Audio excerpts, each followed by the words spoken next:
Hi friends, welcome to voice of entertainer. Samantha గారు సినీ ఫీల్డ్లోకి అడుగుపెట్టి 14 ఇయర్స్లో జయాపజయాలతో పోరాడి ప్రేమలో పడి మ్యారేజ్ అవ్వటం, డైవర్స్ అవ్వటం కూడా జరిగాయి. 1 ఇయర్ హెల్త్ ఇష్యూ వల్ల రెస్ట్ తీసుకొని తిరిగి నటించడం స్టార్ట్ చేశారు. సమంత గారు తనకంటూ ఇమేజ్ని కాపాడుకుంటూ బాగానే ప్రాపర్టీస్ని కూడా జాగ్రత్తగా ఎక్కువ చేసుకున్నారు.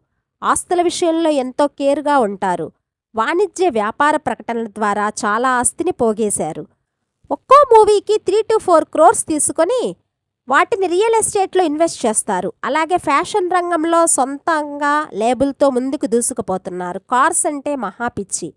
3.30 crores valuable Mercedes Benz G63 AMG, 2.26 crores valuable land rover range rover, 1.46 crores Porsche Cayman GTS, 72 lakhs jaguar XF, 87 lakhs ఆడి కార్స్ ఆమె సొంతం. ఇంకా 1.70 crores BMW 7 Series కూడా కొనుగోలు చేశారు. హైదరాబాద్లో జూబ్లీహిల్స్లో విలాసవంతమైన హౌస్ 20 crores వాల్యూ హౌస్ అది. అలాగే ముంబైలో 15 crores వాల్యూ 3 BHK అపార్ట్మెంట్లో ఫ్లాట్ కొనుగోలు. చెన్నై, బెంగళూరులలో మరికొన్ని ప్రాంతాల్లో ఫ్లాట్స్ చాలానే ఉన్నాయి.